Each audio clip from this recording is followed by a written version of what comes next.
Hello बच्चों, क्या हाल है भाई? 11th वालों, मस्त चल रही है? पढ़ाई वढ़ाई बढ़िया चल रही है? तो देखो, पढ़ाई वढ़ाई करते रहो, रिवीजन करते रहो। सबसे इंपॉर्टेंट काम है रिवीजन करना बच्चों। आप नई चीज़ पढ़ रहे हो, नहीं पढ़ रहे हो, कोई दिक्कत नहीं है, बट आप पुरानी चीज़ों को रिवाइज कर रहे हो, ये बहुत इंपॉर्टेंट पॉइंट है। तो अगर ये पॉइंट आप कवर कर रहे हो तो इसका मतलब आपके वीडियो देखने का कुछ ना कुछ फ़ायदा है, वरना ये वीडियो ऐसे चलते रहेंगे, आप वीडियो देखते रहोगे, फ़ायदा नहीं मिल सकता। समझ रहे हो? तो चीज़ों को रिवाइज करते रहो, चीज़ों को बहुत अच्छे से समझते रहो, और जितनी प्रैक्टिस हो सकती है उतनी प्रैक्टिस करते रहो। जितनी प्रैक्टिस मैं यहाँ करा सकता हूँ आपको, मैं आप करता रहूँगा। जितनी प्रैक्टिस DPPs के हेल्प से हो सकती है, आप वो करो। तो इन सब चीज़ों को आपको हमेशा बेटा ध्यान रखना है, ठीक है ना? और थोड़ा सीरियस अपनी लाइफ में हमेशा रहो, ठीक है? छोटे बच्चे अब नहीं रहे, अब थोड़ा बड़े हो गए हो, तो थोड़ा सीरियस होना सीखो, ठीक है? तो देखो, आज अपन पढ़ने वाले हैं, कल अपन ने कुछ प्रीवियस लेक्चर में पढ़ा था, आपको ध्यान होगा, रेजोनेंस पढ़ा था। रेजोनेंस को अपन ने बहुत अच्छे से समझा था कि रेजोनेंस क्या होता है, कैसे हम रेजोनेंस को ड्रॉ करते हैं, कैसे हम समझते हैं कि इसमें रेजोनेंस हो रहा है या नहीं हो रहा है। तो इन सब चीज़ों को समझना पड़ता है, मैं समझ रहे हो? फिर अपन ने ये सीखा था कि रेजोनेटिंग स्ट्रक्चर्स की स्टेबिलिटी हम कैसे निकालते हैं, कैसे हम कंपेयर करते हैं which resonating structure is more stable and which is minimum. Okay, तो यहाँ पर हमें मेनली बात ये करनी होती है बच्चों कि हमें पास यहाँ पर कोई भी रेजोनेटिंग स्ट्रक्चर्स दिया हो तो हम इजीली यहाँ पर स्टेबिलिटी निकाल सकते हैं, ठीक है? यहाँ तक हमने बात कर ली थी। अब अपन कुछ बात करने वाले हैं, एक टॉपिक है, और टॉपिक का नाम है बच्चों एरोमेटिसिटी। एरोमेटिसिटी का मतलब क्या हुआ, इस चीज़ को पहले समझेंगे अपन। बहुत अच्छा टॉपिक है और बहुत इंपॉर्टेंट टॉपिक है। क्वेश्चंस भी आते हैं इसके कि which compounds are aromatic, which compounds are non aromatic and which is anti aromatic. तो एक्चुअल में एरोमेटिसिटी का क्या मतलब हुआ, इसको 3 पार्ट्स में डिवाइड किया गया। पहला पार्ट था aromatic, and second one is anti aromatic, and third one is non aromatic, and third one is non aromatic. क्या समझ में आती है बातें? बहुत सिंपल हो गया। तो बात मेरे को इतनी से समझ में आई कि मेरे पास यहाँ पर 3 ऐसे कंपाउंड्स हैं जिनके बारे में हमें यहाँ पर सीखना है। फर्स्ट क्या है? Aromaticity, second anti aromatic, and third non aromatic. Clear है? तो चलिए शुरू करते हैं। एक बहुत अच्छे टॉपिक है, शुरू करते हैं सबसे पहले कि क्या होता है एरोमेटिसिटी। कभी भी बच्चों कुछ कंपाउंड के नेचर्स को देखकर हमें यह बताया गया कि ये कंपाउंड नेचर में बहुत स्टेबल है, ये कंपाउंड बहुत ज़्यादा स्टेबल है, इसमें ऐसी प्रॉपर्टीज पाई गई कि बताया गया कि इससे स्टेबल कंपाउंड अभी नहीं है। सिंपल। कुछ कंपाउंड बताए गए कि यार ये कंपाउंड इतने ज़्यादा अनस्टेबल हैं, इनमें ऐसा कुछ रिपल्शन फैक्टर हो रहा है या ऐसा कुछ इलेक्ट्रॉन्स की पेयरिंग हो रही है जिसकी वजह से अनस्टेबिलिटी गेन हो रही है। फिर हम सीखते हैं कि कुछ होते हैं जो बहुत ज़्यादा अनस्टेबल भी नहीं होते और बहुत ज़्यादा स्टेबल भी नहीं होते। सिंपल। तो हमें चलिए शुरू करते हैं। सबसे पहले कैसे पहचानोगे कि कंपाउंड एरोमेटिक है, एंटी एरोमेटिक है या नॉन एरोमेटिक है? सबसे पहला क्वेश्चन यही आता है कि पहचानो which compound are aromatic, which is anti aromatic and which is non aromatic. तो यहां पर हम बात करने वाले हैं सबसे पहले बच्चों कंडीशन ऑफ, यहां पर हम बात करने वाले हैं कंडीशन फॉर एरोमेटिसिटी।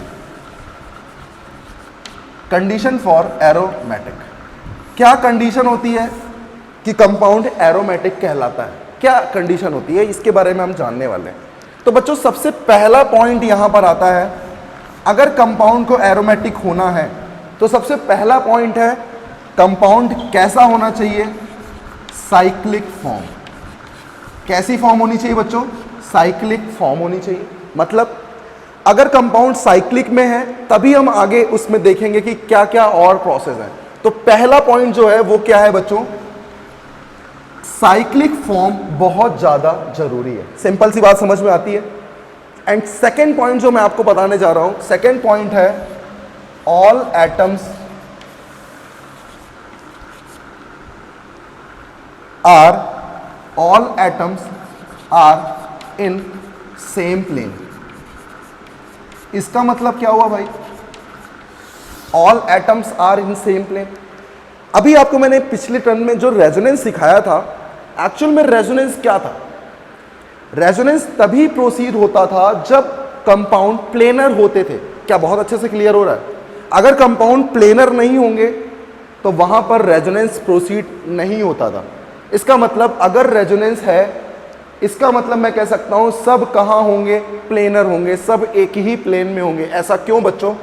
क्योंकि आपको ध्यान होगा जब अपन रेजोनेंस कर रहे थे तो रेजोनेंस में अपन ये रेजोनेंस हाइब्रिड बना रहे थे, और रेजोनेंस हाइब्रिड में ये सारी चीजें क्या थी? sp2 sp2 sp2 sp2 sp2।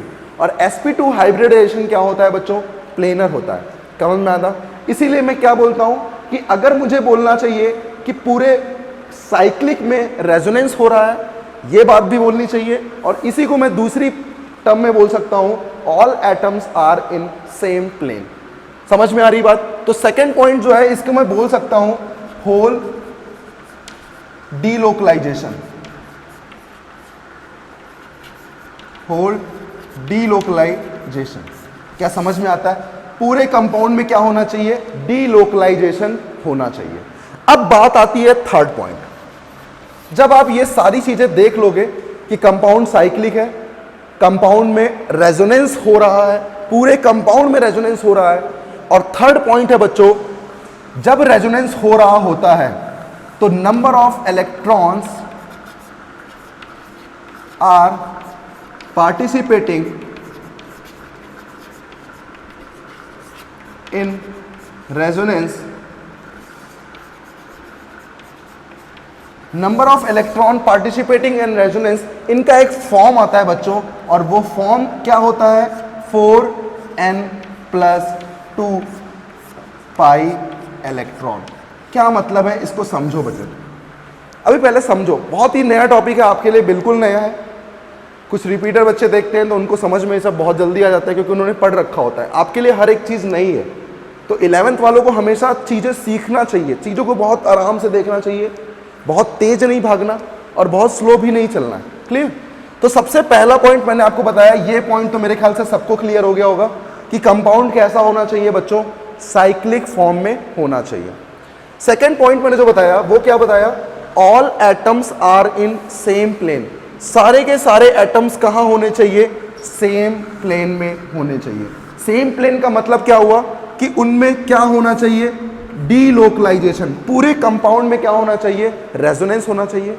अब जब रेजोनेंस हो रहा होगा तो हमें काउंट करना है number of electrons. Number of electrons count करने के बाद, अगर काउंट करने के बाद पैटर्न ऐसा आता है 4n + 2, पैटर्न को समझिएगा, where n is whole number. अगर आप n को 0 रख दें तो मुझे बताएं बच्चों कितने इलेक्ट्रॉन आएंगे? 2 इलेक्ट्रॉन्स। ध्यान दें, अगर आप n को 1 रखें तो क्या आएंगे? 6 पाई इलेक्ट्रॉन्स। क्या बहुत अच्छे से क्लियर हो रहा है? n को 2 रखें तो क्या आएंगे? 10 पाई इलेक्ट्रॉन्स। और n को 3 रख दें बच्चों तो क्या आएंगे? 14 पाई इलेक्ट्रॉन्स। अगर कभी भी रेजोनेंस इन पैटर्न्स में आ रहा है तभी हम बोल सकते हैं बच्चों कि वो कंपाउंड क्या है? एरोमेटिक है। क्या समझ में आई इतनी बात? फिर से सुनिए, मैं फिर से चीजों को रिपीट कर रहा हूं। सबसे पहले आप क्या देखोगे? कंपाउंड साइक्लिक है या नहीं। सबसे पहला काम आपका यही होगा कि कंपाउंड साइक्लिक है या नहीं। दूसरा पॉइंट आपका ये होगा कि जब कंपाउंड साइक्लिक हो तो आप जिस साइक्लिक को आप देख रहे हो, जिस साइक्लिक को आप देख रहे हो, उस पूरी साइक्लिक में क्या होना चाहिए? रेजोनेंस होना चाहिए। और उस रेजोनेंस में जितने पाई इलेक्ट्रॉन पार्टिसिपेट कर रहे हैं उनका पैटर्न या तो 2 पाई इलेक्ट्रॉन हो, या तो 6 पाई इलेक्ट्रॉन हो, या तो 10 पाई इलेक्ट्रॉन हो, या तो 14 पाई इलेक्ट्रॉन हो, एंड सो ऑन। मतलब क्या हुआ? 4 टाइम्स +2। आप ध्यान से देखो, 4 टाइम्स +2, 4 गुने से 2 ज्यादा 6, 4 गुने से 2 ज्यादा है, ये भी 4 गुने से 2 ज्यादा ही है, 10 पाई इलेक्ट्रॉन्स। जब n की वैल्यू 2 रखोगे तो 4 दूनी 8 और 8 + 2 10। इसका मतलब 4 टाइम्स क्या है? 4 टाइम्स से 2 क्या है, मैक्स, 2 क्या है, एक्स्ट्रा है। इसका मतलब मैं ये कह सकता हूं बच्चों, सिंपल सी बात ये है, 4 गुने से अगर 2 ज्यादा है तो हम यहां पर क्या बोलेंगे, एरोमेटिक। इसी रूल को बच्चों एक नाम दिया गया, हक्कल्स रूल। क्या बोला गया, हक्कल्स रूल। तो बोला ये गया कि एरोमेटिक किस रूल को फॉलो करता है, तो आप क्या बोल सकते हो, हक्कल्स रूल को फॉलो करता है। अब बात ये आई कि सर मैं साइक्लिक देखना सीख गया, सर मैं साइक्लिक फॉर्म भी देख लूंगा, मैं रेजोनेंस भी देख लूंगा, लेकिन सर मैं इलेक्ट्रॉन कैसे गिनूं। तो इलेक्ट्रॉन गिनने के तरीका जो है बच्चों वो ये है, अगर मेरे पास कभी पॉजिटिव आता है इसको बच्चों 0 इलेक्ट्रॉन काउंट करेंगे, नेगेटिव आता है तो बताओ बच्चों कितने इलेक्ट्रॉन बोलोगे, खुद समझ सकते हो। नेगेटिव का मतलब है पेयर ऑफ इलेक्ट्रॉन, इसलिए वहां पर कितने इलेक्ट्रॉन होंगे, 2 इलेक्ट्रॉन। कभी भी बच्चों अगर लोन पेयर आ जाए तो लोन पेयर में कितने इलेक्ट्रॉन होते हैं, आपको दिख रहा है 2 इलेक्ट्रॉन। क्या इतनी सी बात समझ में आती है। और कभी भी बच्चों अगर पाई बॉन्ड है, इसको क्या बोलोगे, पाई बॉन्ड। अगर पाई बॉन्ड है तो बताओ पाई बॉन्ड में भी कितने इलेक्ट्रॉन होते हैं, 2, तो इसे भी कितना गिनोगे, 2 इलेक्ट्रॉन। क्लियर है। जैसे एग्जाम्पल करते हैं, एग्जाम्पल से आप बहुत अच्छे से समझोगे। आपने एक स्ट्रक्चर पढ़ रखा है बेंजीन रिंग, इसे क्या बोलते हैं, बेंजीन रिंग। बेंजीन रिंग बताओ एरोमेटिक है या नहीं, चेक करते हैं। सबसे पहली कंडीशन साइक्लिक फॉर्म, साइक्लिक है। दूसरी condition all atoms are in same plane, या फिर होल डीलोकलाइजेशन। क्या सब में रेजोनेंस हो रहा है, बिल्कुल सही बात है। और उस रेजोनेंस का जो पैटर्न आएगा वो पैटर्न क्या, 6 पाई इलेक्ट्रॉन आ रहा है, क्योंकि 2 इलेक्ट्रॉन 2 इलेक्ट्रॉन और 2 इलेक्ट्रॉन, कितने इलेक्ट्रॉन हो गए, 6 पाई इलेक्ट्रॉन। तो बच्चों इसे मैं क्या बोल सकता हूं, एरोमेटिक। क्या इतनी सी बात आपको समझ में आ गई है, बताओ। बहुत अच्छे से क्लियर हो गई है। फिर से मैं एक बार रिवाइज कर देता हूं। कभी भी आपको एरोमेटिक देखना हो तो सबसे पहला पॉइंट एरोमेटिक के लिए यह है बच्चों कि एरोमेटिक में कंपाउंड क्या होना चाहिए, साइक्लिक फॉर्म में होना चाहिए। साइक्लिक फॉर्म के बाद हमें यह देखना होता है कि जब मैंने किसी साइक्लिक को एक सरफेस एरिया देख लिया, अब उस पूरे सरफेस एरिया में क्या होना चाहिए, रेजोनेंस होना चाहिए। पूरे के पूरे में बच्चों जिस सरफेस एरिया को लिया है, जिस सरफेस एरिया को लिया है उस पूरे सरफेस एरिया में क्या होना चाहिए, रेजोनेंस होना चाहिए। और वो सरफेस एरिया एक साइक्लिक फॉर्म ही होना चाहिए। क्लियर हो गया। जब रेजोनेंस होगा तो उस रेजोनेंस में इलेक्ट्रॉन पार्टिसिपेट करेंगे और उनका पैटर्न आएगा 4n+2, मतलब 4 गुने से 2 ज्यादा। इसका मतलब बच्चों 2 electron, 6 pi electron, 10 pi electron, 14 pi electron. अगर आपको ऐसा पैटर्न दिखता है तो आप क्या बोलोगे, आप ये बोलोगे कि यहां पर एरोमेटिक कंपाउंड है। क्या समझ में आ गया। तो चलिए नोट डाउन करें इसे। अपन यहीं पर अभी अब सीखने वाले हैं, प्रैक्टिस करते हैं कि कैसे एरोमेटिक कंपाउंड पहचानोगे। मैं आपको कंपाउंड बनाकर दूंगा, आप कंपाउंड को देखो और मुझे बताओ कि कंपाउंड एरोमेटिक है या नहीं।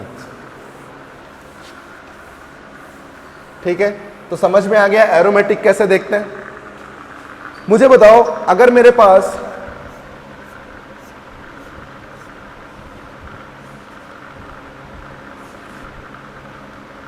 कुछ ऐसा कंपाउंड है, क्या ये कंपाउंड एरोमेटिक है या नहीं। ध्यान से देखिएगा बच्चों। अगर कभी भी पूछे किसी कंपाउंड को पहचानो एरोमेटिक है या नहीं, तो सबसे पहला पॉइंट होता है कंपाउंड की कंडीशन। मतलब आपको एरोमेटिक की कंडीशन पता होनी चाहिए। और कंडीशन 3 कंडीशन है, मैंने आपको बताई। पहली साइक्लिक, पहली कंडीशन फुलफिल हो रही है। सेकंड कंडीशन होल रेजोनेंस, पूरे में रेजोनेंस। मैंने कल ये रेजोनेटिंग स्ट्रक्चर आपको ड्रॉ करवाया था, तो आप रेजोनेंस करना सीख चुके हो, तो आपको ये समझ में आएगा कि हाँ पूरे में रेजोनेंस हो रहा है, पूरे के पूरे में। ध्यान से देखो, सब कुछ अल्टरनेट है, रेजोनेंस हो रहा है। अब थर्ड बात ये आती है कि क्या ये हकल्स रूल फॉलो कर रहा है, मतलब 4n+2 pi bond electron follow कर रहा है। चेक करते हैं। आपने काउंट किया तो 2 इलेक्ट्रॉन, 2 इलेक्ट्रॉन, 0 इलेक्ट्रॉन। बच्चों यहां पर ध्यान दो, क्या आप दोनों लोन पेयर को काउंट करोगे या सिर्फ एक लोन पेयर को काउंट करोगे। तो ध्यान देना, रेजोनेंस में मैंने आपको कल एक कंडीशन बताई थी कि कभी भी अगर ऑक्सीजन के पास 2 लोन पेयर होते हैं सॉरी, तो वो कैसे होते हैं? वो एक्चुअल में इतने रिपल्शन इनमें होता है, पेयर ऑफ इलेक्ट्रॉन्स के बीच में बहुत ज़्यादा रिपल्शन होता है। उस रिपल्शन को कम करने के लिए ये आपस में क्या करते हैं? आपस में प्लेन चेंज करते हैं। मतलब एक प्लेन तो क्या होगा, जिस प्लेन में मैं खड़ा हूं उस प्लेन में एक परपेंडिकुलर होगा, और एक होगा इस सरफेस के प्लेन में। इसका मतलब मैं कह सकता हूं कि ये दोनों लोन पेयर एक दूसरे के क्या होंगे? परपेंडिकुलर होंगे। अब एक दूसरे के परपेंडिकुलर हैं, इसका मतलब क्या हुआ बच्चों? इसका मतलब सिंपल सी बात है, कोई एक ही रेजोनेंस कर पाएगा जो इसके प्लेन में होगा। सिंपल सी बात है। दूसरा इसके परपेंडिकुलर है तो वो तो कर नहीं पाएगा। क्यों? क्योंकि रेजोनेंस हमेशा प्लेनर मॉलिक्यूल में होता है। तो ध्यान रखना बच्चों, यहां दोनों इलेक्ट्रॉन नहीं काउंट करने, सिर्फ और सिर्फ एक इलेक्ट्रॉन काउंट करना है। तो मुझे बताओ यहां कितने इलेक्ट्रॉन हो गए? 6 पाई इलेक्ट्रॉन। तो क्या मैं इसको बोल सकता हूं कि ये एरोमेटिक कंपाउंड है? क्या समझ में आता है? चलिए एक और देखिए, जल्दी से बताइए कि क्या ये एरोमेटिक है या नहीं।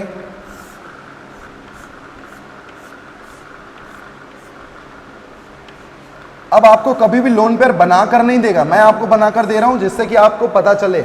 आपको पता रहना चाहिए कि यहाँ नाइट्रोजन है तो इसके पास लोन पेयर होंगे, या आपको कंफ्यूज करने के लिए 2 लोन पेयर भी बना सकता है जिससे कि आप गिनने में गलती कर दो। तो आपको ध्यान देना है कि आपको लोन पेयर वहां कितने गिनने हैं, इलेक्ट्रॉन्स को कितने गिनने हैं, ध्यान देना बच्चों। चलिए क्वेश्चन करते जाइए फटाफट।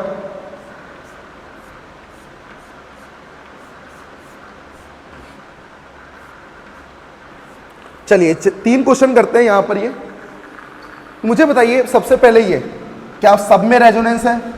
क्या साइक्लिक है? बिल्कुल। इसका मतलब इलेक्ट्रॉन दो इलेक्ट्रॉन्स और ये 2 इलेक्ट्रॉन्स, 2 2 2 कितने हो गए? 6 पाई इलेक्ट्रॉन्स।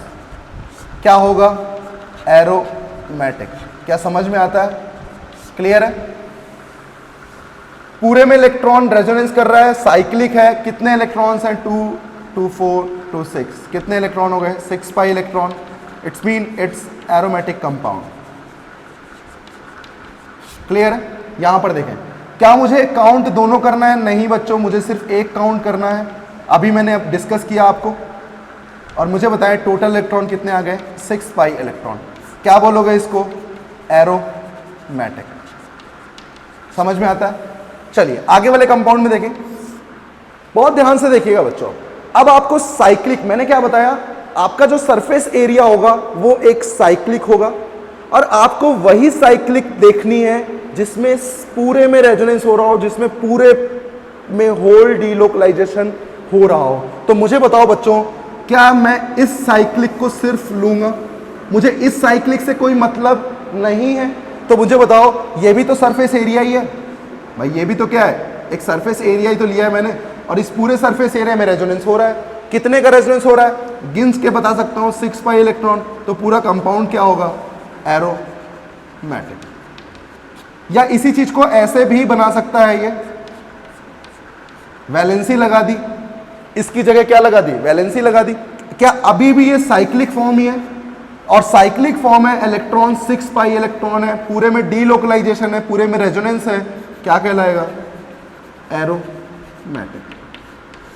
तो इस तरीके से हमने यहां पर एरोमेटिक को देखा। तो चलिए अभी मैं एरोमेटिक के और भी एग्जांपल कराऊंगा। एक बार सारी थ्योरी समझ लेते हैं कि एंटी एरोमेटिक क्या होता है और नॉन एरोमेटिक क्या होता है। फिर मैं आपको सारे एग्जाम्पल को एक साथ कराऊंगा, जिससे कि आपको मजा आएगा, आपको बहुत अच्छा लगेगा। आपको कंफ्यूजन जो होंगे वो यहीं दूर हो जाएंगे। बिल्कुल टेंशन मत लीजिए, कंफ्यूजन यहीं दूर हो जाएंगे। क्लियर? तो चलिए स्टार्ट करते हैं। दूसरा कंपाउंड है एंटी एरोमेटिक। क्या होता है ये? एंटी, आंटी नहीं है बेटा, ये एंटी है ना, आंटी मत बोल देना, ठीक है ना। तो एंटी एरोमेटिक का मतलब ये हुआ, यहां पर भी कुछ कंडीशंस होंगी, जैसे एरोमेटिक में थी वैसे यहां पर भी कंडीशंस होंगी। उन कंडीशंस को हम समझते हैं और ये समझेंगे कि कैसे हम एंटी एरोमेटिक कंपाउंड पहचानेंगे। तो यहां पर कंडीशन नंबर 1 है। जैसे कंडीशन नंबर 1 वहां क्या थी? बताइए बच्चों मुझे, क्या थी? कंपाउंड कैसा होना चाहिए? साइक्लिक फॉर्म में। बच्चों वही सेम कंडीशन यहां भी आएगी। कंपाउंड क्या होना चाहिए? Compound are in cyclic form. किस फॉर्म में होना चाहिए? साइक्लिक फॉर्म में होना चाहिए। क्लियर बात समझ में आती है? सेकेंड पॉइंट की अगर मैं बात करूं बच्चों, तो सेकेंड पॉइंट सुनिएगा। सेकेंड पॉइंट की अगर मैं बात करूं तो सेकेंड पॉइंट क्या होना चाहिए था? क्या आपको याद आ रहा है कि एरोमेटिक में सेकेंड पॉइंट क्या था? बिल्कुल अच्छा, क्या याद आ रहा है बताइए मुझे। बहुत बढ़िया, क्या याद आ रहा है? उस कंपाउंड में क्या होना चाहिए? रेजोनेंस होना चाहिए। क्या होना चाहिए? रेजोनेंस होना चाहिए। तो मैं सेकेंड पॉइंट लिख सकता हूं, होल डीलोकलाइजेशन। डीलोकलाइजेशन मतलब उस पूरे के पूरे कंपाउंड में क्या होना चाहिए बच्चों? उस पूरे के पूरे कंपाउंड में रेजोनेंस होना चाहिए। क्लियर बात समझ में आती है? अब मुझे बताओ थर्ड कंडीशन। दोनों कंडीशन वही हैं जो एरोमेटिक में थी। थर्ड कंडीशन ये थी बच्चों कि वहां पर नहीं, चलो मैं कर देता हूं। हाँ, लोग कैसे करते हैं? पहले इसको ना पहले इसको अनब्लॉक करके।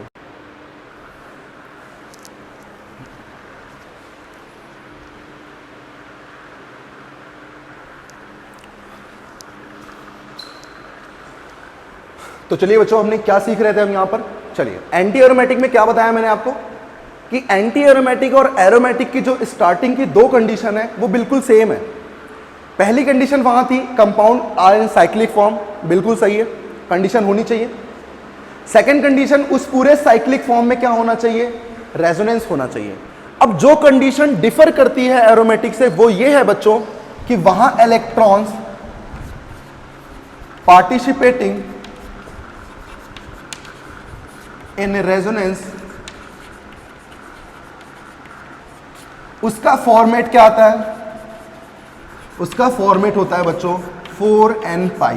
क्या सीखा मैंने? वहां पर फॉर्मेट था 4n+2 पाई और यहां फॉर्मेट है 4n पाई। मतलब वहां था 4 गुने से 2 ज्यादा और यहां है जस्ट 4 टाइम्स। और जस्ट 4 टाइम्स का मतलब यह हुआ बच्चों कि अगर मैं n = 1 रखूं तो 4 पाई इलेक्ट्रॉन, n = 2 रखूं तो 8 पाई इलेक्ट्रॉन्स, n = 3 रखूं तो 12 pi electrons and so on. Clear? तो इस टाइप का अगर पैटर्न आपको आता है तब आप उसको कंपाउंड को क्या बोलोगे? Anti aromatic. क्या बहुत अच्छे से क्लियर हो रहा है? बिल्कुल परेशान मत होइए, बिल्कुल चीजों को मिक्स मत करिए। बस आप ये सोचिए कि एरोमेटिक और एंटी एरोमेटिक में डिफरेंस क्या था। स्टार्टिंग के दोनों पॉइंट सेम है। पहला साइक्लिक फॉर्म होना चाहिए, दूसरा होल डीलोकलाइजेशन होना चाहिए। मतलब ये दो चीजें तो सेम है। जो चीज डिफर कर रही है वो क्या थी? वहां था 4n+2 और यहां है बच्चों 4n पाई। इसका मतलब जस्ट 4 टाइम्स। जस्ट 4 टाइम्स का मतलब क्या हुआ? 4 pi electron, 8 pi electron, 12 pi electron and so on. Clear बात समझ में आती है? जैसे मान लीजिए एग्जांपल मैं आपके सामने दूं, मुझे बताइए बच्चों ये कैसा कंपाउंड है? क्या सबसे पहली condition compound are in cyclic form, बिल्कुल कंडीशन फॉलो हो रही है। सेकंड कंडीशन की अगर हम बात करें तो सेकंड कंडीशन में होल डीलोकलाइजेशन भी है। इसका मतलब डीलोकलाइजेशन भी हमारे पास पूरे कंपाउंड में। डीलोकलाइजेशन के बाद हम क्या देखते हैं बच्चों? 4n pi electron. इसका मतलब 4n पाई इलेक्ट्रॉन्स का मतलब क्या हो बच्चों? 2 इलेक्ट्रॉन्स एंड 2 इलेक्ट्रॉन्स कितने हो गए? 4 पाई इलेक्ट्रॉन्स। बिल्कुल बच्चों मैं इसको बोल सकता हूं this compound is anti aromatic. बताइए कंफ्यूजन हो? बताइए मुझे, क्या कोई कंफ्यूजन है? बिल्कुल नहीं है। तो चलिए प्रैक्टिस करते हैं और अच्छे से कि एंटी एरोमेटिक कंपाउंड पहचानेंगे कैसे। जल्दी से मुझे इस कंपाउंड को पहचान कर दिखाइए कि क्या ये एरोमेटिक है या एंटी एरोमेटिक है। तो मैंने आपको क्या बताया? साइक्लिक फॉर्म पहली कंडीशन, दूसरी कंडीशन होल डीलोकलाइजेशन और तीसरी कंडीशन बच्चों इलेक्ट्रॉन पार्टिसिपेटिंग का जो फॉर्मेट आता है वो आता है 4n पाई। तो मुझे बताओ क्या पूरे में साइक्लिक है? बिल्कुल। पूरे में डीलोकलाइजेशन है? बिल्कुल सही। क्या अब मुझे इलेक्ट्रॉन गिनने हैं? 0 इलेक्ट्रॉन, 2 इलेक्ट्रॉन्स, 2 इलेक्ट्रॉन्स। कितने इलेक्ट्रॉन्स हो गए? 4 पाई इलेक्ट्रॉन्स। इसका मतलब ये भी क्या है? Anti aromatic. एंटी एरोमेटिक को बच्चों AA से भी डिनोट करते हैं। AA मतलब क्या हुआ? Anti aromatic. इसी तरीके से एरोमेटिक को सिंगल A से डिनोट करते हैं। A for aromatic, double A for anti aromatic. अब बात आती है नॉन एरोमेटिक की। तो इन कंडीशंस को छोड़कर, इन कंडीशंस के अलावा सारे के सारे क्या होंगे? Non aromatic compound. तो मैं कह सकता हूं those compound which are not in cyclic form क्या होंगे? नॉन एरोमेटिक होंगे। कोई डीलोकलाइजेशन नहीं है, क्या होंगे? नॉन एरोमेटिक होंगे। कोई रेजोनेंस नहीं है, क्या होंगे? नॉन एरोमेटिक होंगे। तो इस तरीके के कंपाउंड क्या होते हैं? नॉन एरोमेटिक होते हैं। इसका मतलब मैं कह सकता हूं which compounds are not aromatic and also not anti aromatic called non aromatic. मतलब मैं कह सकता हूं कि इन दोनों कंपाउंड्स को छोड़कर जितने भी कंपाउंड होंगे वो सब क्या होंगे? नॉन एरोमेटिक होंगे। तो क्लियर, समझ में आया? ठीक है, समझ में आ गया? एरोमेटिक नहीं होने चाहिए, एंटी एरोमेटिक नहीं होने चाहिए, क्या होंगे? Non aromatic. तो चलिए अब अपने पास जो मेन पॉइंट आता है वो आता है बच्चों एग्जाम्पल का। जितने ज्यादा एग्जाम्पल अपन करेंगे उतना ज्यादा कॉन्सेप्ट अपन का क्लियर हो जाएगा। तो चलिए मैं आपके सामने कई सारे क्वेश्चन बनाता हूं और आप उनमें बताएं कौन एरोमेटिक है, कौन एंटी एरोमेटिक है और कौन नॉन एरोमेटिक है। ध्यान दें बच्चों, पहला क्वेश्चन, दूसरे की बात करते हैं।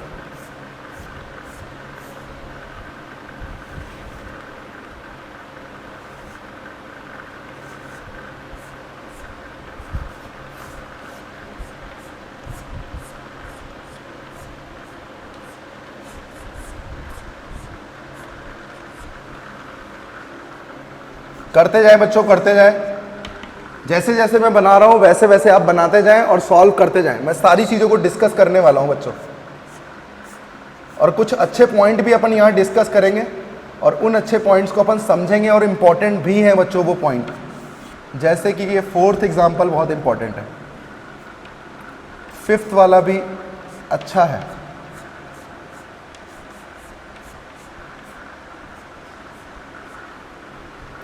सिक्स्थ,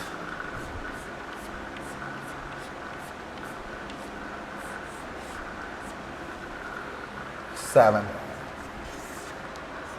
फटाफट करें, फटाफट। सब कुछ सीख चुके हैं आप।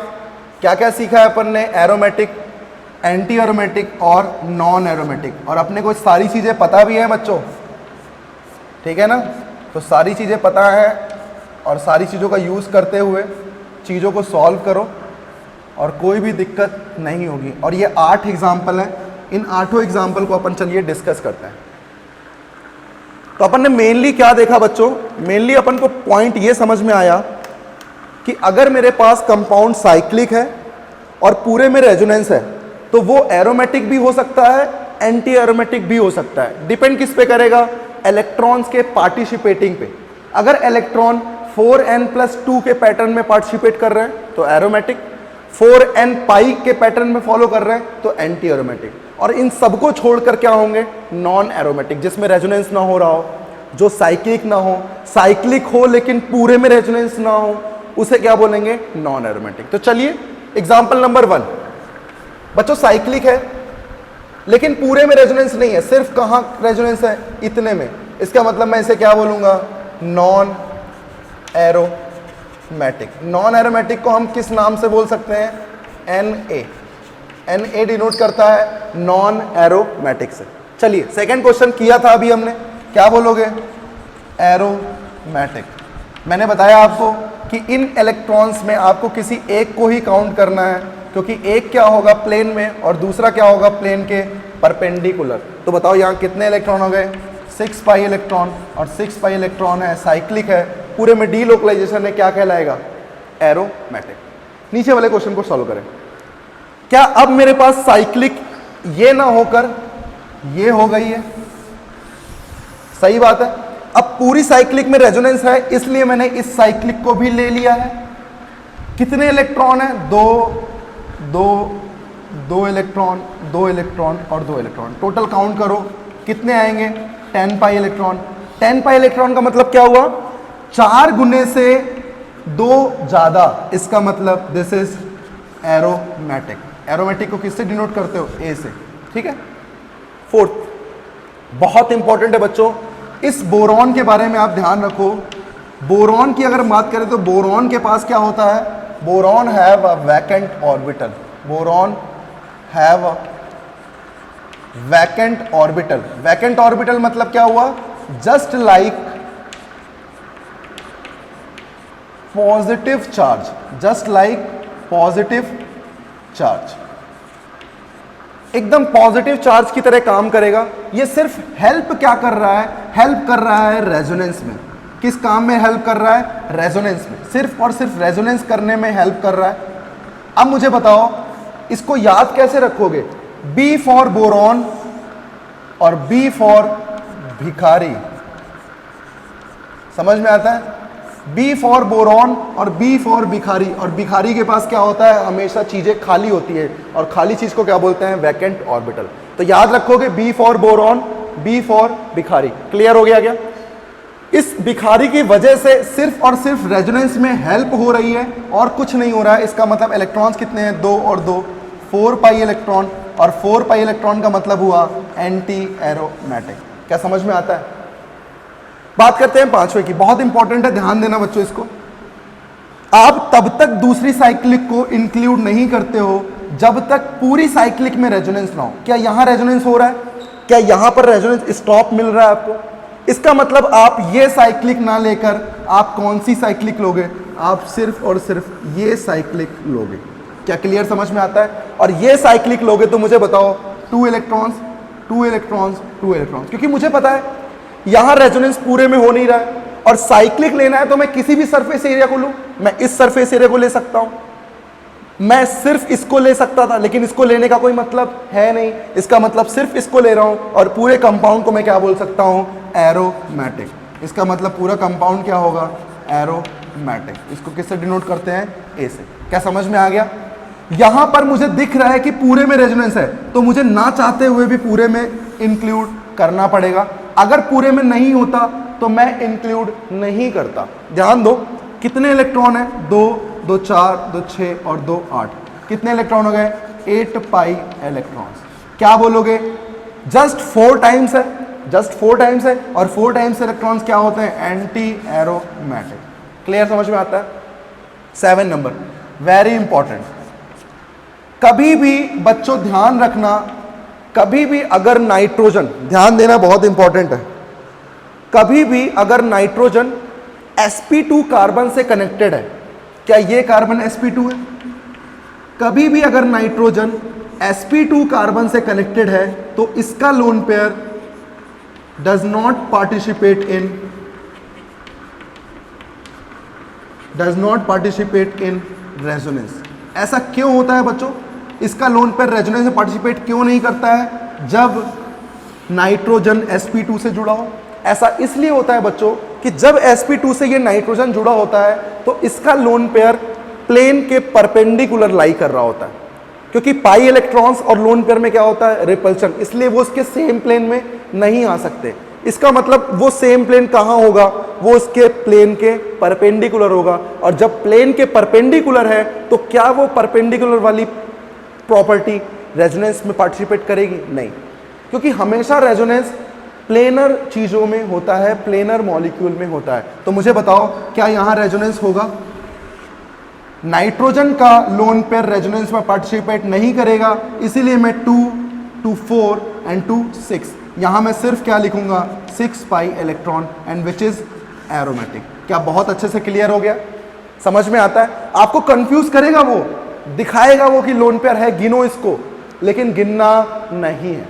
क्यों नहीं गिनना है? आपको चीजें समझ में आ गई होंगी, क्योंकि इसका नाइट्रोजन का लोन पेयर प्लेन के परपेंडिकुलर लाई करता है, और प्लेन के परपेंडिकुलर जो चीज लाई करेगी तो वो रेजोनेंस में पार्टिसिपेट कैसे कर सकती है? क्योंकि रेजोनेंस हमेशा प्लेनर मॉलिक्यूल में ही होता है। 8 नंबर उसी कॉन्सेप्ट पे ध्यान दें। क्या मुझे ये नाइट्रोजन के लोन पेयर काउंट करने हैं? नहीं। क्या मुझे इसे काउंट करना है? नहीं। क्या मुझे इसे काउंट करना है? नहीं। क्यों? क्योंकि ये सब प्लेन के परपेंडिकुलर होंगे। तो 2 इलेक्ट्रॉन्स, 2 इलेक्ट्रॉन्स एंड 2 इलेक्ट्रॉन्स, क्या लिखूंगा? 6 pi electron, it means it is aromatic. क्या आपको ये सारे एग्जाम्पल अच्छे से समझ में आए? अच्छे से समझ में आ गया हो तो नोट कर लें, और एग्जाम्पल अपन करते हैं जिससे और अच्छी अच्छी बातें समझ में आएंगी। तो मेन प्रॉपर्टी अपन ने दो चीज सीखी जो इंपॉर्टेंट है। पहली सीखी बोरॉन। बोरॉन सिर्फ और सिर्फ हेल्प करता है रेजोनेंस करने में। बोरॉन सिर्फ और सिर्फ हेल्प करता है किसमें? रेजोनेंस करने में, और कुछ नहीं करता। क्लियर बात समझ में आती है? चलिए बात करते हैं नाइट्रोजन। नाइट्रोजन अगर कभी भी sp2 कार्बन से कनेक्टेड है तो कभी भी उसका लोन पेयर रेजोनेंस में पार्टिसिपेट नहीं करेगा। It does not participate in resonance, ध्यान रखना बच्चों। इसी तरीके से कभी भी अगर एक सरफेस एरिया है जिसमें पूरे में रेजोनेंस हो रहा है, एक सरफेस एरिया है जिसमें पूरे में रेजोनेंस नहीं हो रहा है, तो मुझे किस सरफेस एरिया को इंक्लूड करना है? जिसमें पूरे में रेजोनेंस हो रहा है, और उसी के अकॉर्डिंग हमें क्या करना है? आंसर करना है। तो चलिए कुछ एग्जाम्पल और करते हैं, यहां पर अच्छे अच्छे एग्जाम्पल हैं, देखिए। मान लीजिए मैं इस तरीके से कुछ बना दूं, क्या होगा ये? बहुत ध्यान दें बच्चों, वही कॉन्सेप्ट है, बस घुमा घुमा के मैं चीजों को पूछ रहा हूं।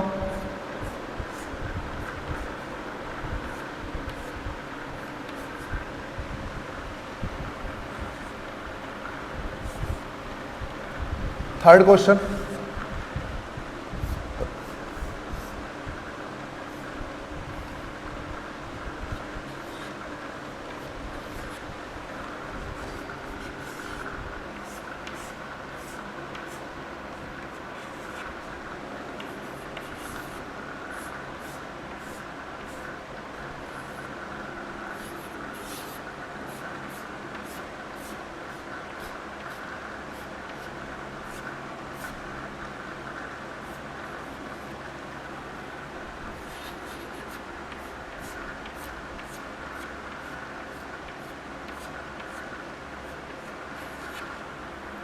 ये भी दे सकता है और ये भी यूज कर सकता है। चलिए प्रैक्टिस करें और चीजों को समझें बच्चों, जितना समझेंगे उतना ही क्लियर होगा, ध्यान रखें।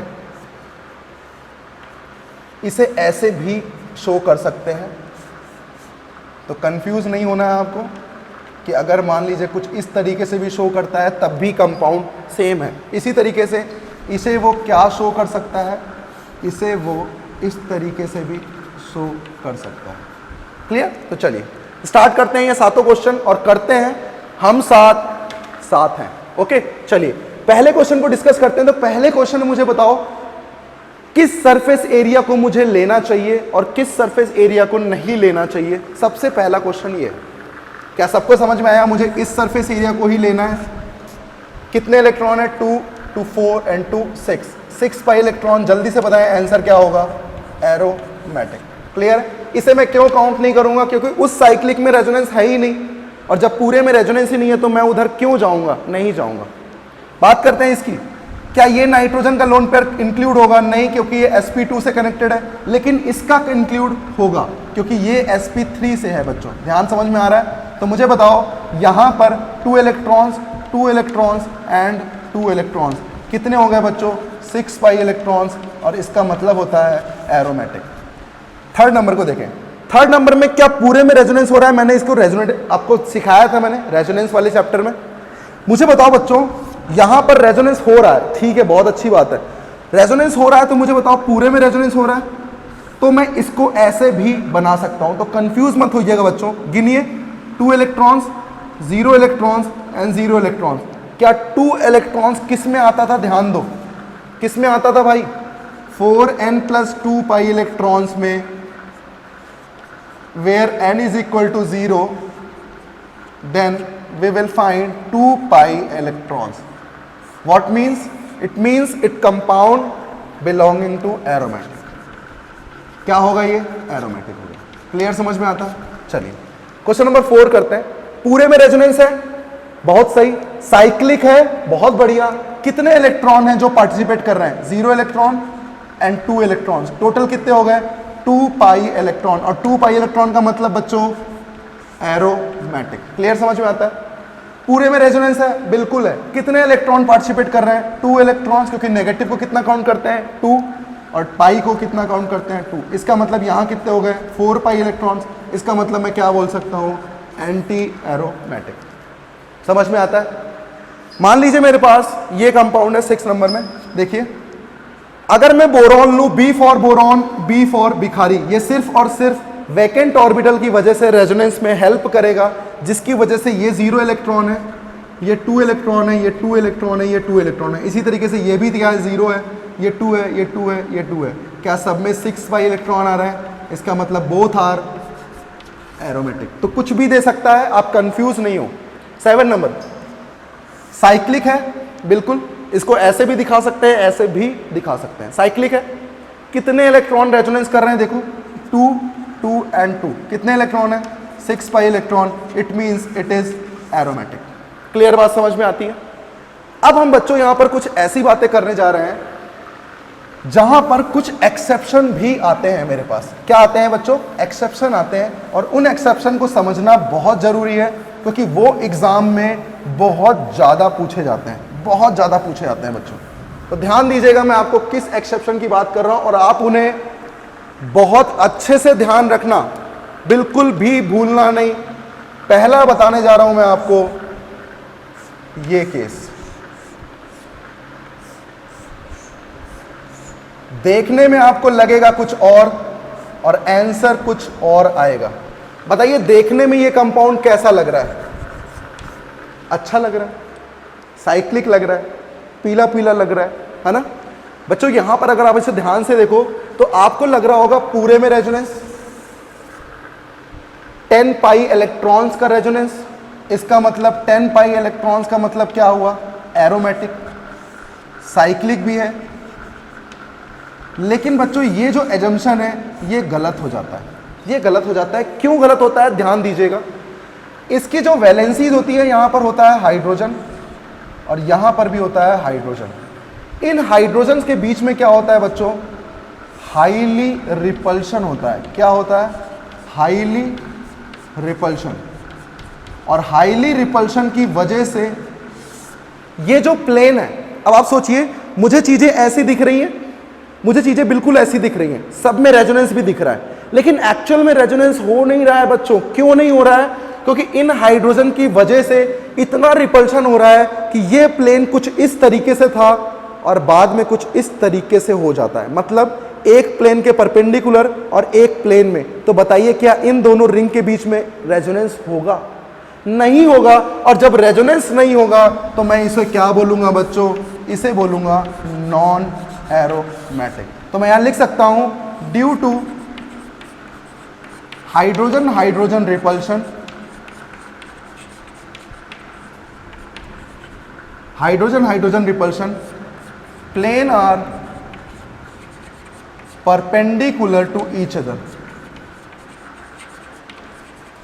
Perpendicular to each other.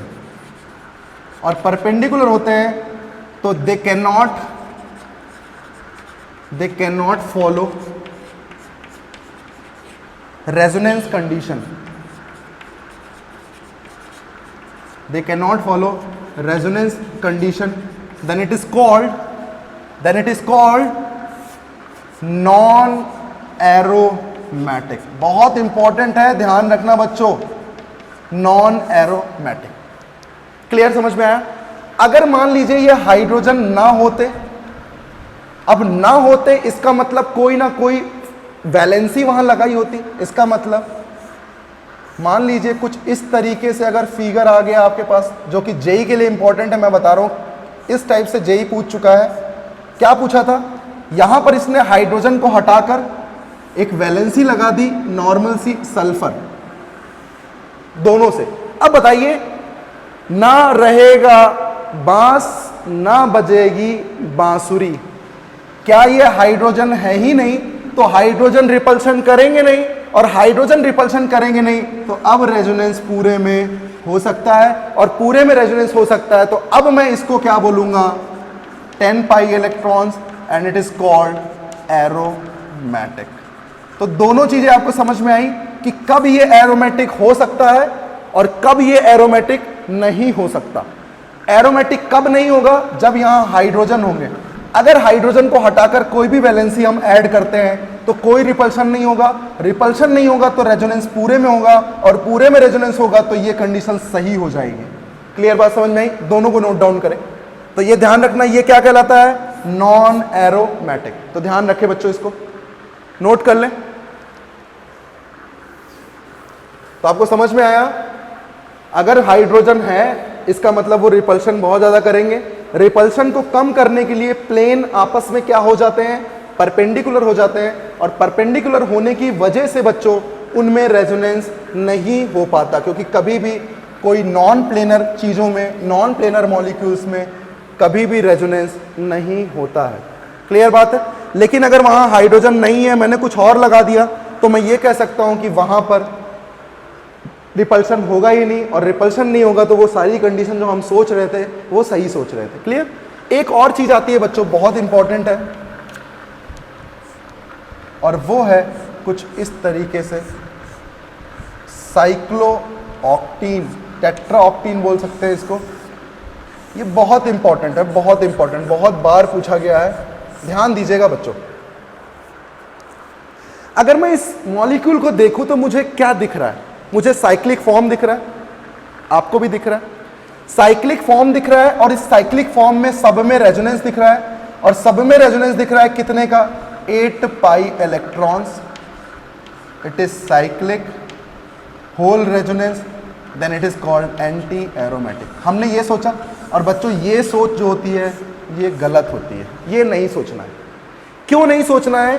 क्योंकि बच्चों इसका जो रियल शेप होता है, रियल शेप वो एक्चुअल में ये नहीं होता, ये तो हम सिर्फ दिखाते हैं। उसका रियल शेप होता है टब शेप। कौन सा शेप होता है? Tub shape. क्लियर बात समझ में आती है? और टब बच्चों मुझे बताओ, टब प्लेनर होता है या नॉन प्लेनर? आप नहाते हो ना टब में पानी भर के, अगर टब में पानी भर जा रहा है इसका मतलब क्या? वो 3D स्ट्रक्चर है, वो नॉन प्लेनर है, तभी तो पानी कंटेन हो रहा है। अगर प्लेनर होता तो पानी रुकता ही नहीं। सही बात है, एक फर्श की तरह रहता। इसका मतलब जब ये नॉन प्लेनर है और नॉन प्लेनर में कभी भी रेजोनेंस नहीं होगा तो मैं इसको क्या बोलूंगा? Non aromatic. क्या समझ में आ गई बात? ये दोनों एग्जाम्पल आप ध्यान रखना, और दोनों के दोनों क्या होते हैं? Non aromatic. क्या बहुत अच्छे से क्लियर हो गया? बताएं। ये दोनों ही अपने पास बहुत इंपॉर्टेंट एक्सेप्शन है, और इन दोनों को आपको याद रखना है। देखने में कुछ और लगते हैं लेकिन होते कुछ और हैं। तो ये कौन सा शेप है? This is tub shape. ये किस में होते हैं? टब शेप में। और टब शेप कैसा होता है बच्चों? Non planar. और नॉन प्लेनर का मतलब क्या हुआ? Non aromatic. क्लियर बात समझ में आती है? तो इस तरीके से हमने एरोमेटिक, एंटी एरोमेटिक और नॉन एरोमेटिक को बढ़िया से सीखा। अब यहां मैं कुछ आपको बताने जा रहा हूं, स्टेबिलिटी ऑफ एरोमेटिसिटी। इन तीनों मॉलिक्यूल में किसकी स्टेबिलिटी बहुत ज्यादा होती है? तो आपको हमेशा याद रखना है, सबसे ज्यादा स्टेबल होता है एरोमेटिक। सबसे ज्यादा स्टेबल होता है कौन? एरोमेटिक। देन आता है बच्चों नॉन एरोमेटिक, एंड देन आता है बच्चों एंटी एरोमेटिक। एंटी एरोमेटिक इतना ज्यादा अनस्टेबल होता है, इतना ज्यादा अनस्टेबल होता है कि ये रियल, ये रूम टेम्परेचर में भी एग्जिस्ट नहीं करता। तो यहां पर मैं बोल सकता हूं it is highly unstable. Anti aromatic बहुत अनस्टेबल होता है, it is highly unstable, they cannot exist in at room temperature. ये रूम टेम्परेचर पे भी एग्जिस्ट नहीं करता। तो कभी कभी क्वेश्चंस पूछता है कि which compound does not exist at room temperature. इसका मतलब वो पूछना क्या चाह रहा है? इसका मतलब वो पूछना चाह रहा है कि कौन से कंपाउंड है जो एंटी एरोमेटिक है। तो पूछने का तरीका देखिए कितना अलग है, लेकिन चीजें पूछ वही रहा है। तो आपको ये पॉइंट हमेशा याद रखना है कि रूम टेम्परेचर पे कभी भी एंटी एरोमेटिक एग्जिस्ट नहीं करता।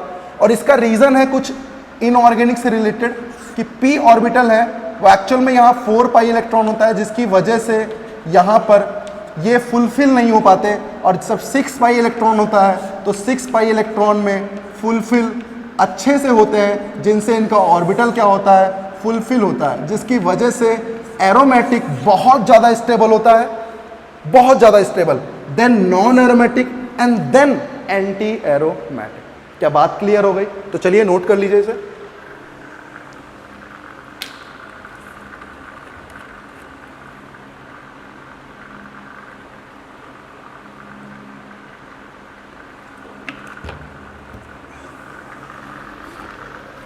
नोट कर लीजिए बच्चों। तो अपन ने ये सीखा कि कैसे हम एरोमेटिक, एंटी एरोमेटिक और नॉन एरोमेटिक को पहचानना सीख रहे थे।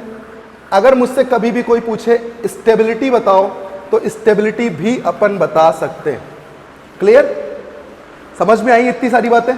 काफ़ी सारी बातें अपन ने कर ली। यहाँ पर एक लास्ट बात और करनी है इससे रिलेटेड, इस टॉपिक से रिलेटेड, एंड वो है क्वासी एरोमेटिक। क्वासी एरोमेटिक क्या होता है? बहुत इंपॉर्टेंट है, सुन लीजिए और समझ में बहुत इजीली आ जाएगा, ये कंफर्म है, बहुत इजीली कंफर्म आ जाएगा।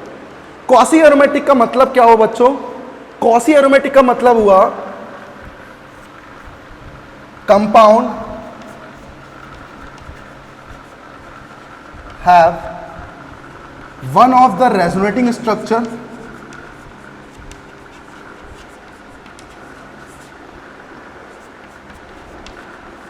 structure which is like aromaticity।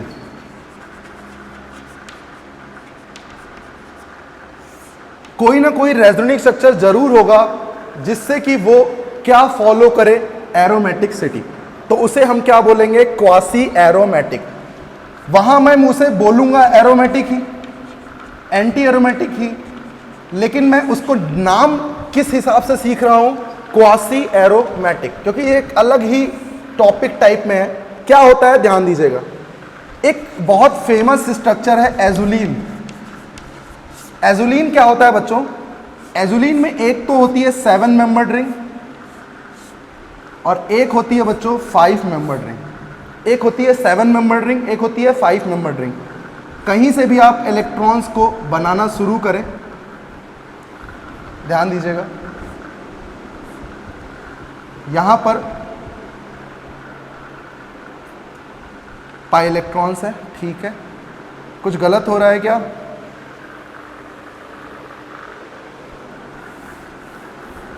एक होता है 7 मेंबर्ड एंड एक होता है 5 मेंबर्ड। क्लियर? तो ध्यान दो, एक जगह से पाई बॉन्ड स्टार्ट करते हैं बनाना। यहां बना लिया, यहां बना लिया, यहां बना लिया, यहां बना लिया और यहां बना लिया। बिल्कुल सही, अब सही बना है। ध्यान दो, सब जगह आपको दिख रहा होगा कॉन्जुगेशन, सब जगह कॉन्जुगेशन दिख रहा होगा। ध्यान से देखो, आप दिख रहा है? तो 7 मेंबर्ड और 5 मेंबर्ड से मिलकर एक रिंग बनती है जिसे हम नाम देते हैं एजुलीन। और एजुलीन एक एरोमेटिक क्वांटिटी है। कैसी क्वांटिटी है? एरोमेटिक। क्यों है? ध्यान देना बच्चों। आप ऐसे भी गिन सकते हो कि आपको दिख रहा है यहां पर कितने इलेक्ट्रॉन है, 10 पाई इलेक्ट्रॉन है, और 10 पाई इलेक्ट्रॉन क्या होते हैं? एरोमेटिक। और आप ऐसे भी देख सकते हो, ध्यान दीजिएगा, अगर मान लीजिए मुझे पास 7 मेंबर्ड रिंग है, तो 7 मेंबर्ड रिंग एरोमेटिक कब होती थी? जब 7 मेंबर्ड रिंग के पास पॉजिटिव चार्ज आता था। क्यों? क्योंकि बच्चों 6 पाई इलेक्ट्रॉन तभी होंगे, सही बात है। और 5 मेंबर्ड रिंग एरोमेटिक तब होती थी जब यहां पर नेगेटिव चार्ज आता है, क्योंकि तभी 6 पाई इलेक्ट्रॉन हो सकते हैं। इसका मतलब 7 मेंबर्ड के पास पॉजिटिव आना चाहिए और 5 मेंबर्ड के पास नेगेटिव आना चाहिए। मतलब क्या हुआ? 7 मेंबर्ड से इलेक्ट्रॉन निकलने चाहिए और 5 मेंबर्ड के पास जाने चाहिए, क्योंकि इलेक्ट्रॉन निकलेंगे तो पॉजिटिव चार्ज आएगा और इलेक्ट्रॉन गेन करेंगे तो नेगेटिव चार्ज आएगा। ध्यान दो, क्या मैं कुछ इस तरीके से एरो बना सकता हूं? बिल्कुल बना सकता हूं, और एरो बनाने के बाद आपको बहुत अच्छे से क्लियर होगा कि क्या बना है। ध्यान दीजिएगा बच्चों, ये 7 मेंबर था, ये 5 मेंबर था। बनाना बहुत इजी है। ये पाई बॉन्ड अपनी जगह पे रहेंगे, सही बात है। नया पाई बॉन्ड ये बनेगा, पॉजिटिव चार्ज यहां से इलेक्ट्रॉन निकले हैं तो पॉजिटिव चार्ज यहां लग जाएगा, सही बात है। नेगेटिव चार्ज यहां लग जाएगा और ये पाई बॉन्ड वैसा का वैसा ही रहेगा। तो मुझे बताओ बच्चों, क्या अब आपको दिखने लग गया ये क्वांटिटी भी एरोमेटिक है और ये क्वांटिटी भी एरोमेटिक है, इसीलिए ये कहते हैं इस क्वांटिटी को क्या बोलते हैं, एरोमेटिक। इसका नाम है एजुलिन। ये एक क्वासी एरोमेटिक का टाइप है बच्चों। तो आपको कभी भी एजुलिन आए तो एजुलिन कैसा होता है, एरोमेटिक, क्योंकि इसका one of the resonating structure जिसकी वजह से ये भी एरोमेटिक हो जाता है और ये भी एरोमेटिक हो जाता है। जैसे एक और एग्जांपल करते हैं, कभी भी मान लीजिए अगर मेरे पास एक 7 मेंबर्ड रिंग है और मैंने यहां एक कार्बोनिल ग्रुप लगा दिया। जब भी कभी कार्बोनिल ग्रुप आ जाए, इसकी कहानी को समझना कैसे है, इसको समझो। अगर मेरे पास कार्बोनिल ग्रुप है, इसका मतलब क्या मुझे पता है, इलेक्ट्रॉन हमेशा लेस इलेक्ट्रोनेगेटिव से मोर इलेक्ट्रोनेगेटिव जाते हैं। लेस इलेक्ट्रोनेगेटिव कौन है, कार्बन, और मोर इलेक्ट्रोनेगेटिव कौन है, ऑक्सीजन। इसका मतलब मैं इसे ऐसे भी बना सकता हूं, सही बात है। बॉन्ड टूटेगा तो चार्ज ऐसे ही आएंगे। अब आप इस चीज को ऐसे ही फॉलो करके देखो तो आपको क्लियर समझ में आएगा कि मैं कैसी बातें कर रहा हूं। O पे नेगेटिव आ जाएगा और यहां पर पॉजिटिव आ जाएगा। ध्यान दो, इस पॉजिटिव के आने की वजह से ये क्या हो गया बच्चों, एरोमेटिक। इसे ही बोलते हैं quasi aromatic. One of the resonating structure which is like as aromatic called quasi aromatic. तो समझ में आ गया। मैं आपसे पूछूं, ये बताओ क्या करना है आपको, सॉरी ये बताओ क्या करना है आपको। आपको सिर्फ और सिर्फ इस बॉन्ड को ब्रेक करना है और स्ट्रक्चर कुछ इस तरीके से बनाना है। O पे क्या आएगा, नेगेटिव, C पे क्या आएगा, पॉजिटिव। देख के बताइए क्वांटिटी क्या है, आप देख के बता सकते हो, ये है एंटी एरोमेटिक। क्या समझ में आता है। मैं आपसे पूछूं, इधर देखिए, मैं आपसे पूछूं ये क्वांटिटी बताओ, क्या करोगे, रेजोनेटिंग स्ट्रक्चर ड्रॉ करोगे। कैसे, मुझे पता है O पे क्या आएगा, नेगेटिव, C पे क्या आएगा, पॉजिटिव, और ये पाई बॉन्ड। मुझे बताओ बच्चों, ये स्ट्रक्चर क्या यहां पर 2 पाई इलेक्ट्रॉन्स का डीलोकलाइजेशन है, इसका मतलब ये क्या है बच्चों, एरोमेटिक। क्लियर बात समझ में आ गई। तो ये था बच्चों क्वासी एरोमेटिक का फंडा, जो कि हमने बहुत बढ़िया से सीखा। तो अपन ने ये सीख लिया कि एरोमेटिक क्या होता है, एंटी एरोमेटिक क्या होता है और नॉन एरोमेटिक क्या होता है। जब अपने ये सारी चीजें सीख ली बच्चों, तो यही है एरोमेटिसिटी का होल कॉन्सेप्ट। तो आपको याद रखोगे, आप पूरे एरोमेटिक को अपन ने यहां पर सीख लिया। क्लियर है। तो चलो नेक्स्ट क्लास में अपन इसके आगे पढ़ेंगे। आज के लिए इतना ही रखते हैं। तो थैंक यू गाइस, जुड़े रहो, देखते रहो और चीजों को समझते रहो। Thank you, thanks for watching.